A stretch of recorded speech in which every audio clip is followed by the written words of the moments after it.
quarter laps of the track, and I can tell you it's a massive field. 17 men, several have been added because of falls in the semi-finals that were not their own fault. We just saw Jakob Ingebrigtsen going for the hat-trick, not just the hat-trick at 1500 metres, but the hat-trick at European Championships of 1500 and 5000 metres. He is a phenomenon, this man. 4 of the last 5 titles have been won by the Ingebrigtsen family because his brothers kept winning it as well. Henrik in 2014 and in 2012, and Philip in 2016, but he's won the last 2 in Berlin and Munich. In fact, this young man has been hoovering up medals for fun since 2017, when he won the European Junior 5000 title, and he then had the audacity a few weeks later to win the European 5000 senior title after that junior title, and then the 1500 at 17, a unique double. Pietro Arese of Italy, he's a 3:32 performer. For my money, not amongst the favourites, but we have to be prepared for surprises now with these Italians outperforming themselves. We saw Neil Gurley briefly, I think, on the outside, did we? He is a Briton who was in fabulous form, looked quite supreme in the qualifying race a couple of days ago. Adel Mikal, he's one of the favourites too. The Spaniard is a 3:30 performer, very experienced, one of the oldest in the race. Mikal, 5th in the Tokyo Olympic Games and 4th in the 5000 here, so he'll be running with a little bit more frustration in his belly. Watch out for Azdin Habs, the bronze medalist at the European Indoors last year in Istanbul. Could be a big danger. He's a 1:43 man at 800 metres. Morocco to France back in 2019. He won the Marrakesh Diamond League 1500 3.5 weeks ago in 3:32, pretty easily from George Mills, the silver medalist in the 5000. There is Gurley. I wasn't sure if we'd seen him or not, but Neil Gurley, what he promises to be a real danger here. 4th in the Eugene Mile in 3:47, looks great in heat on Monday. The winter before last, he set a then European indoor record for the mile. 6th in the World Indoors a couple of years ago. The Giffnock North AC athlete from South Glasgow will be wanting to go well here, having missed out on the World Indoors in Glasgow back in March through injury. Indeed, Gurley has had osteitis pubis through Budapest last year and was very frustrated to not give his best there. Ingebrigtsen, though, starts as a very strong favourite. He goes straight to the back here, as he did in his qualifying race. His power, his speed endurance is quite remarkable. But this is a high-caliber field, a field of the very, very highest order, with 2 or 3 men here who have gone under 3:20, under 3:30 rather. Ingebrigtsen is the European record holder, and it looks like Fontes is going at a reasonable lick. Now, I wonder if there's a little bit of teamwork going on here from the Spanish. His nickname, Nacho, Ignacio Fontes. There's Ingebrigtsen, 2nd from the back at the moment, but this is a fairly crisp first 300 metres, and they go through there in almost exactly 41 seconds.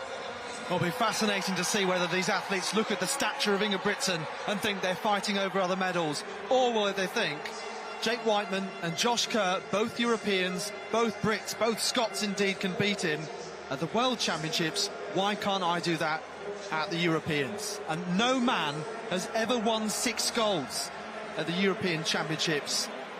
Marita Koch, Sandra Elkasevich, 6 and 7 respectively. Let's see what Ingebrigtsen can do and whether others can challenge. Neil Gurley there on the outside, making a move. He's been unlucky in the past, as you were saying, but he's also consistent, determined, and he often gets himself into sensible positions. He's done that here. Well, he has indeed. He's gone from last to first in about the space of 300 metres. Gurley on his shoulder, but now they're letting him call the merry dance. He likes to control things, and they're letting him control things, and that, I fear, is an error in these circumstances. The Italian Riva there, up into about 4th place at the moment, but Ingebrigtsen moving very, very smoothly. 59.66 that lap, as they come round now to less than 2 laps to go. They go through 800 metres, and the time there just not quick enough.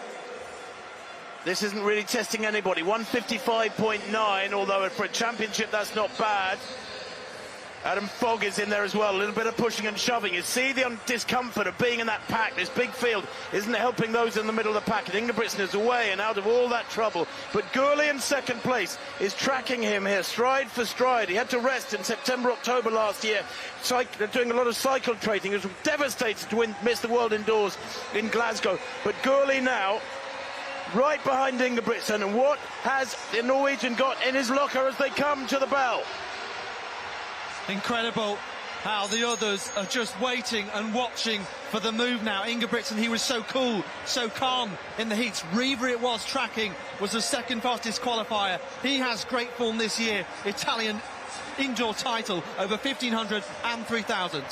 Riva on the shoulder of Gurley now. Ingebrigtsen winding it up. He's so hard to go with. It's so imperceptible, his acceleration, the way he winds it up. And look at this, Gurley, we know he's in supreme form at 3:47 mile recently, and he's struggling to go with Ingebrigtsen here, who leads the Merry Dance still. Look at that pack behind him. The Pied Piper of Norway comes round the bend into the straight, and Gurley looks beaten, as does Habsin alongside him. Coming down the outside is one of the Italians, and he's still looking really strong there. It's Arese down the outside. Ingebrigtsen takes it there, and it's Belgium taking the silver. Brilliant running there from, I think it was from Vermeulen.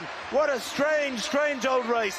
A championship record of 3:31.96 there. The winning time for Ingebrigtsen is confirmed as 3:31.95. He did all the hard work. The 1:55.800 time was solid enough.